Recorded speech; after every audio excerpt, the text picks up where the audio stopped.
Welcome, wrestling friends, to a special edition of Smarknado. I'm your host, Eric Druckman. With me, as always, the Danaconda, Dan Cesnit. And joining us today, one of the co-owners of Pro Wrestling Grind and recently signed MLW superstar. We're talking to the God Queen, Delmi Exo. Delmi, how's everything going? We're so happy to have you here today. Thank you so much for having me on the Smarknado podcast. Super excited to be here with you all on this lovely Thursday afternoon. Right. Yeah, I mean, it's so nice for it to be kind of bright outside right now. That's how... It feels like life-changing that the sun's out more. I know, really. Yeah. I'm officially Southern because it's 71 degrees out here and I have a hoodie on. and I'm not like grossly sweaty, so it's really I strongly recommend moving south to any and all of you. Yeah. You know, I'm gonna stick it out. Considering she's in Western Mass, I'm in upstate New York. You know, we have to deal with the worst of it. But you know, it builds character, right? It does build character. Yeah, you're missing out. I'm so cold. All right. I have enough character, I think. I don't know. My mom says I do. Debatable. Dan, how about you take it away with the first question? So I have to ask, and this was something non-wrestling related, but you are in Western Mass, and I know you're a fan of my favorite brewery on the planet, Treehouse. So I want to know, what's your go-to beer for them, and what kind of what are you into as far as craft beer is concerned? So actually, fun fact, I've only been to Treehouse once, and that was okay. When I first turned 21. I'm 26 now, so I don't know what their menus changed into. Oh, yeah, I got some bad info, but regardless, they go back because you're out there. I think we saw jealous. You on Instagram. You were drinking one of their beers. I wasn't drinking it. I was repping their merch. Oh, cool. A hoodie, because she had just visited there, and she like goes to all the breweries. I am on like a pause with my brewery experiencing right now because of my bodybuilding prep, so I can't drink beer. For that reason. If I were to go there though, I normally would do like a flight. That's what I do whenever I go to breweries, and I usually get a sour, a lager, a stout, and then an IPA. Nice. Liked. Not a double IPA because I'm not that strong. But no, they're heavy. Different flavors. I'm really huge into sours right now. That's kind of what I am. 3 years ago, I was super into stouts. I thought I was the coolest person ever. Now I'm back. Right on. I guess I probably should have done a little bit more research, but I was so excited when I had seen that picture because, like I said, I love it so much. I used to go out on a regular basis out there. So, yeah, and I don't have it down here. We know your sister's a brewmaster too. Yeah, so like I do have that from her. Like I'm even wearing Trillium right now. Oh, nice. Again, that's something that she just like gifted me.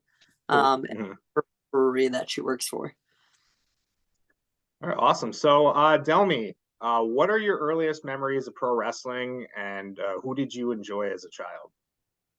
So pro wrestling was just always on the TV. One of my earliest memories was Molly Holly getting her head shaved. Oh, okay. Like that I remembered very distinguishably. And I remember when I got into wrestling, like training, I was like asking about it because I was so young when I saw that. And I was like, what was that?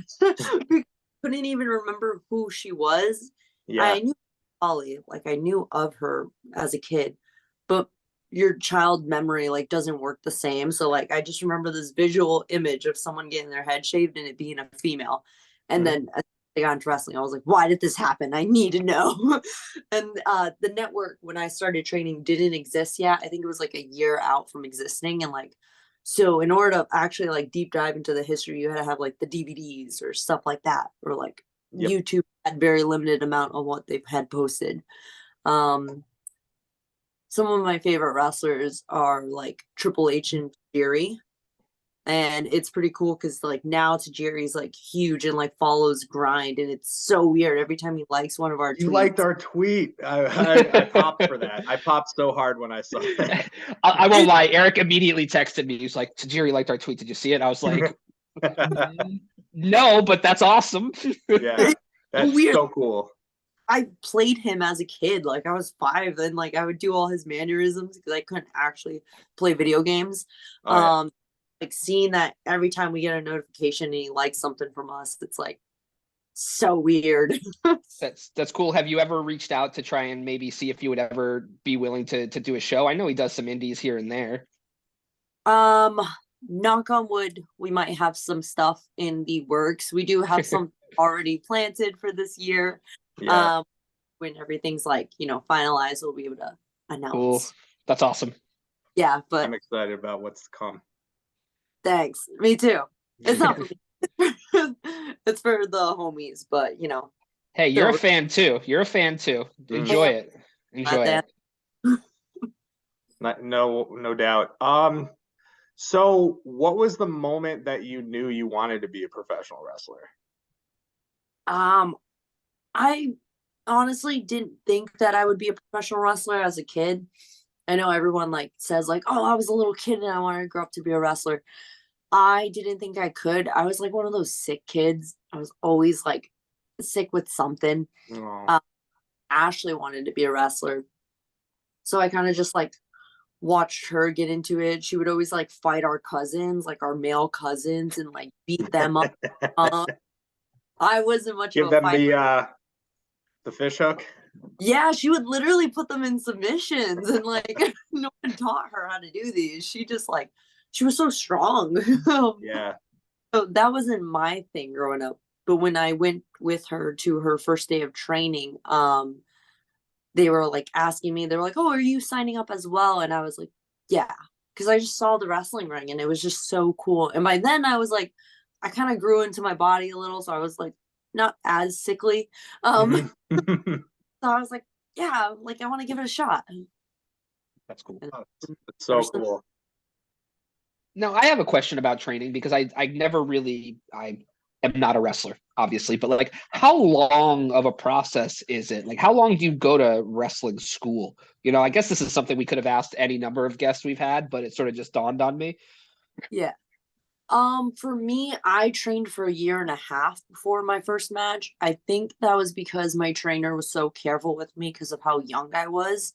I was 17 when I started in wrestling, and if you've heard any of the stories that have happened in the business with women and like getting into wrestling and getting involved, it's such a like very dangerous place to be in, especially at that young of an age. And I just wanted to keep me from experiencing anything bad, which I'm really thankful for.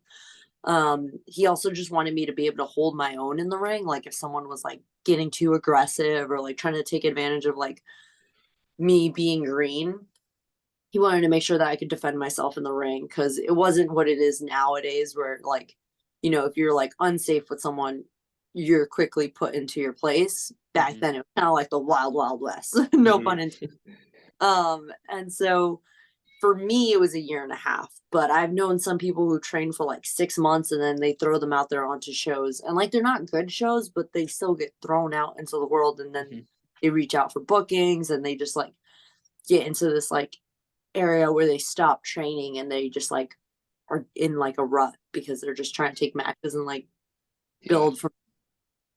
They're just not thinking through how much more it takes to really get inside the head of a wrestler and be able to. It's a scary business, it really is. So yeah. Yeah. I would suggest like someone train for 1 year.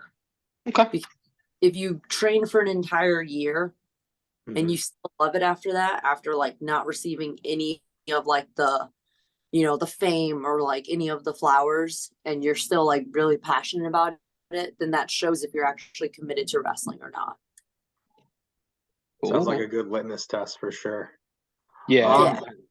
So Delmi, I really want to know, take us through your time in Japan and the dojos. Tell us about the experience. Who are some talents that you learned from when you were over there? So I would say like in Japan, it didn't really do much for me psychology wise and like learning wrestling wise. Hmm. I get to work like wrestling matches with the girls, but I think what Japan gave me was more so like a build on like my physical abilities. Um, like the training was just so intense.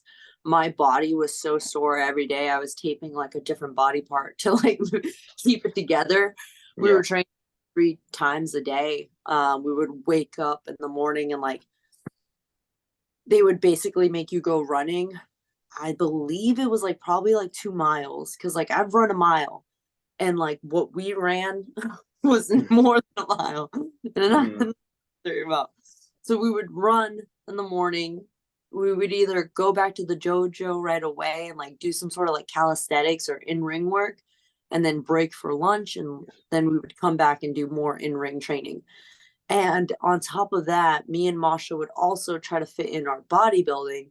So we were running, doing calisthenics, breaking for lunch, coming back and either doing our lifts then and then doing in-ring training, or we were doing in-ring training, then getting our bodybuilding lift in. And like that was our day. And it was insane. Like I loved it. As challenging as it was so surreal. Like every day I felt like I was living like in an anime. I was like, oh my God, That's this so is cool. dreamed of. This is what I've wanted. The only sad part was like not having like my boyfriend and like my family with me. Like that's Hmm. like the like it would be so perfect if I could just bring them here to Japan and like I would never leave. Yeah, you were there like 2019, 2020-ish, right? I think it was all of 2020, like the beginning 3 months, so January to March. Yeah. Yeah. Excellent. I've always wanted to go to Japan. I mean, now it seems more like a pipe dream just because of my life. But that's just so exciting that, it taught you a very different world when it came to what professional wrestling, how some people train. That's very cool. Yeah, it was life changing. You should definitely make it happen for yourself. You gotta you gotta figure it out. You gotta get down there. He's like, Uh, oh I'll So try. yeah, same here. What was the tradition, or I'm sorry, what was the transition like going from being predominantly a tag team wrestler with your sister and the Sea Stars to becoming a single star that you are today? I was really difficult. Not in ring wise. In ring, I kind of had everything figured out because I did have a lot of like singles experience on my own. For a while, me and Ashley weren't actually tagging. And even when we were, I was constantly like taking bookings and writing up with Rip to just random shows that he was doing and just working random people. I worked a lot of people who weren't like trained super professionally, so I had a lot of like funny stories in the ring that I experienced. Okay. Yeah, so like in ring, I felt super confident. It was trying to get actual bookings as a singles wrestler because I would get reached out to by promotions like, "Oh, are you and your sister available for this date?" Hmm. And I on back that I was only taking singles bookings, and that's where like the conversation would end.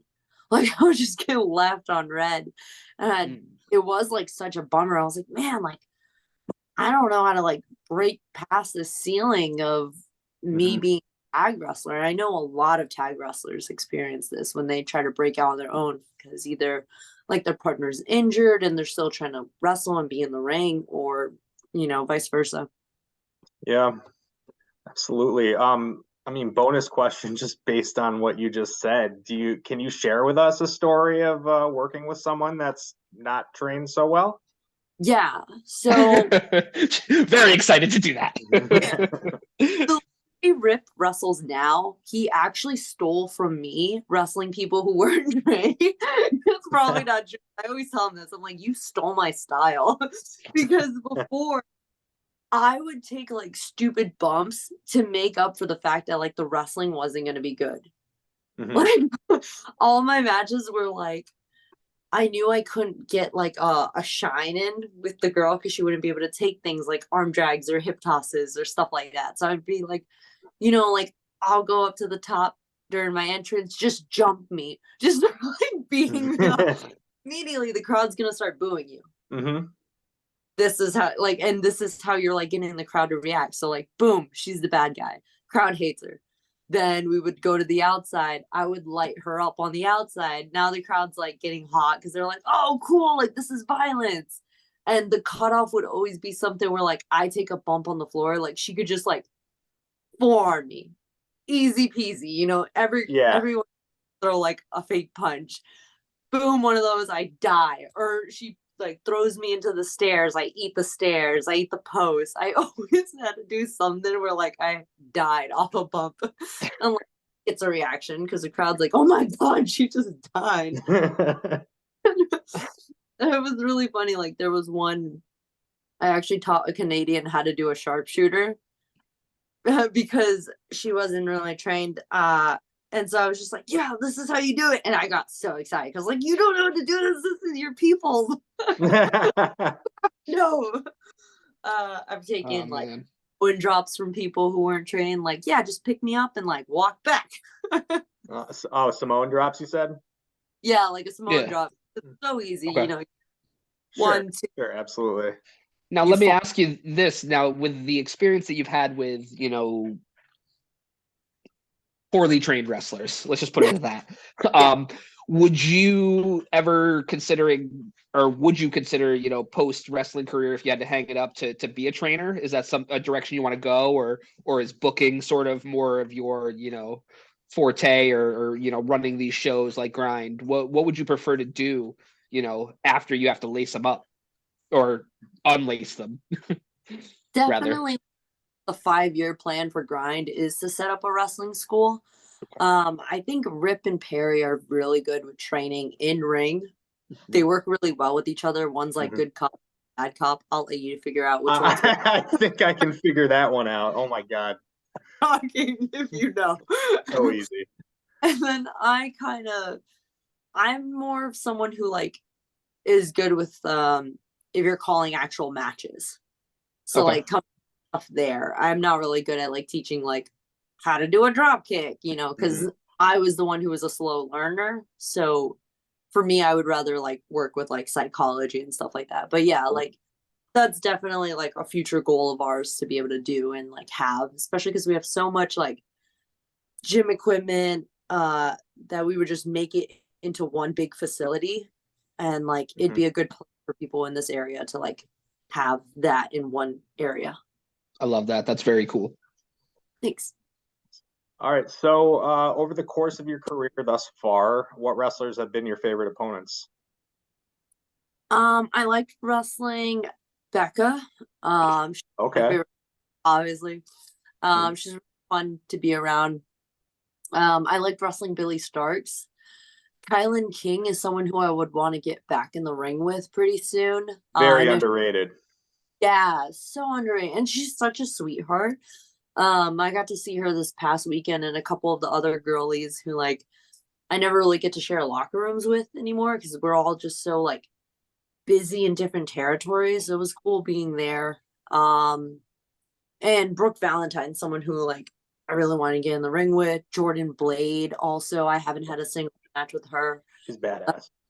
And then I guess I should probably choose guys like other individuals.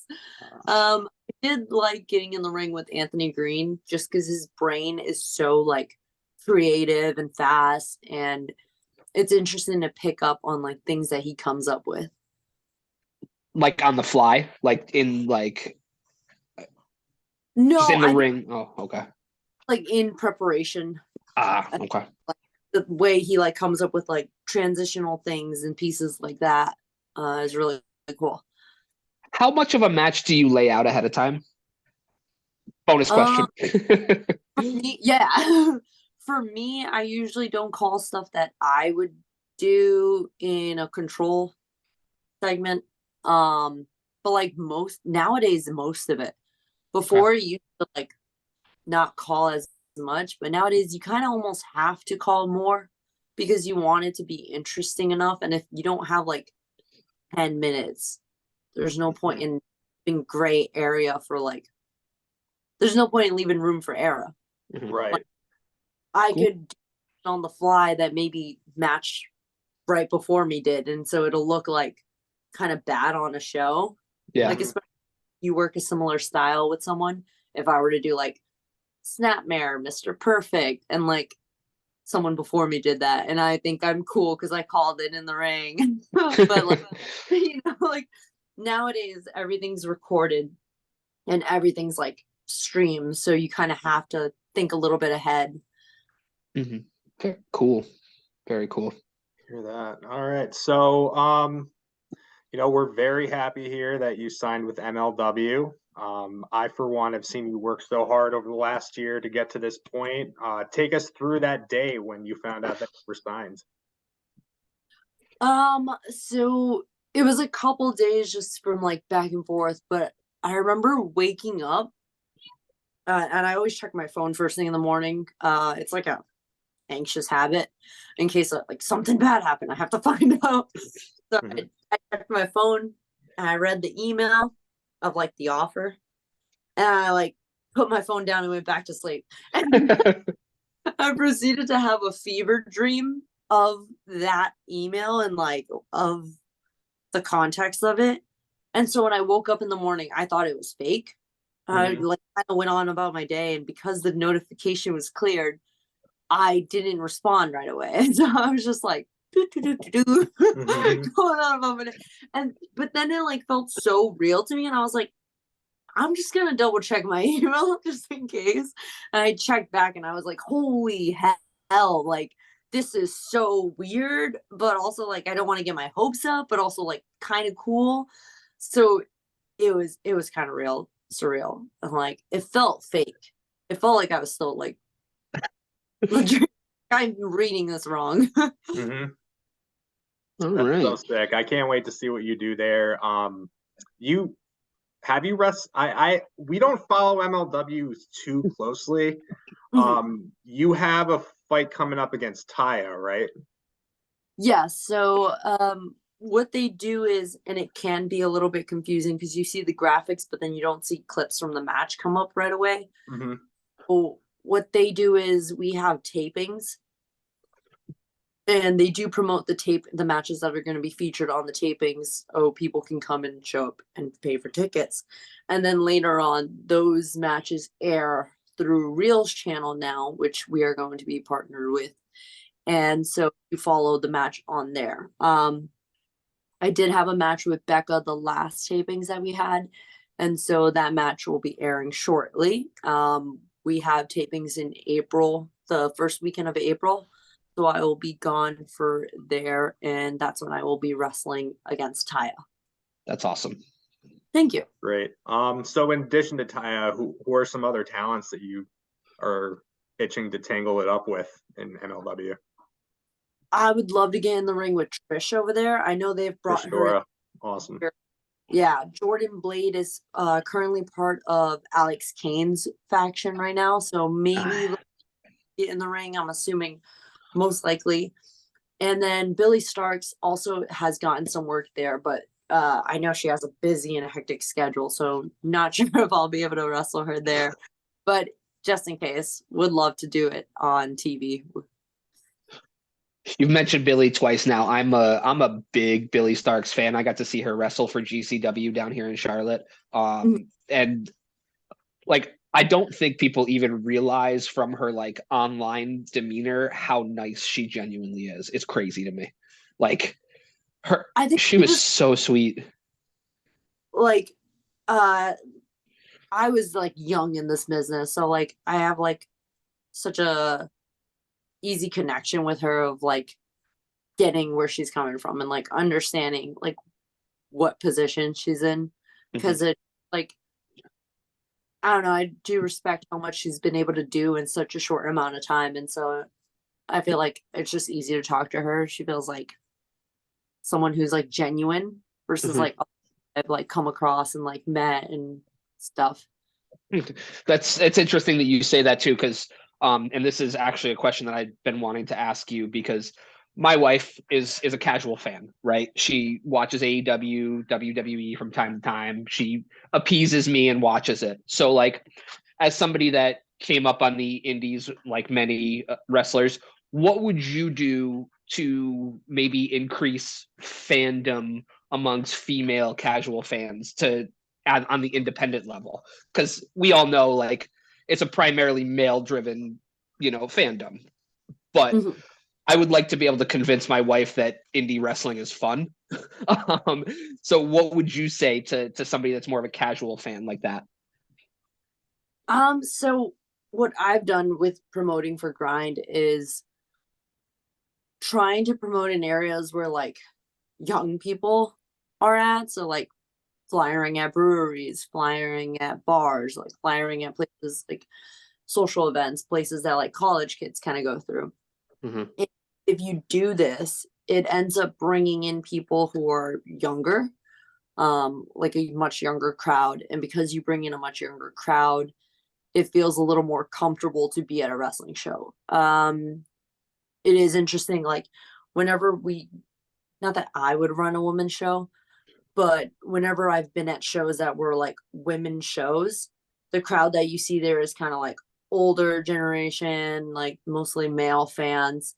And I don't know if it's just because of like the stigma and they like watched it and followed it along, so they're so supportive of it. And so like you have to find a way of bringing in new fans. Like they have been fans of women's wrestling and they're happy to be able to support it at this point. But if you bring in a newer audience, the people who come in that day are going to be more inclined to show up because of the environment that they're in. They're going to feel like they're more at a rock concert versus sitting down at like an opera. Oh, okay. So like if I don't know how to explain it, but like if you go to a brewery and you see like a younger population, you're gonna be like, this is cool to be at, versus if you go a towny bar, you're gonna be a like, little less creepy. I mean, yeah. you could say it that way. It makes sense. Just a little less, for sure. Honestly, I think marketing women's wrestling does need to get better. A lot of it can be very much like, oh, we're like a lot of the tag team wrestling matches nowadays kind of feels like, oh, these two girls have beef with these two girls instead of this is a tag team wrestling this tag team. They always kind of like do stuff that feels catty, and they think like that's what women like in storylines or something. But it's always, I don't know. I feel like you could just have like good women's matches, and if a woman saw that, they'd be like, oh fuck yeah! Like every time women's matches at Grind, they're always like, one, we don't even call them that. We just have the match. So a female audience member is already like feeling appreciative of it for that reason. And then two, it's a good match without doing some sort of like, oh, now this is a tag match. Oh, we're going to make this into a triple threat. Like a lot of times that ends up happening in women where they try to do too much story and it's oversaturated and there's not enough of the time for the wrestling to be done. Oh yeah, I completely agree with that. I would much rather just a straight up one-on-one slugfest between two women than some convoluted mess. I completely you get Lufisto agree. in there and you're gonna get that, and I feel like someone that's just gonna bring people in. Like this is certified violence right here. But also speaking to that point, I go to the Grind shows every single month, and last month I was there with a bigger group, and three of the people that were there really never watch wrestling, but they walked away from that show like buying merch, having a new appreciation for everything. They loved you, Delmi. They thought you were a badass, especially you beat the young boy there. At his name. I had never seen him before though, for the fact. And he is actually he's like one of the only people who show up and help with setting up the ring and tearing down, and he's training at Nepal right now, the New England Academy. So that's right. You were supposed to face Brooke on that show, right?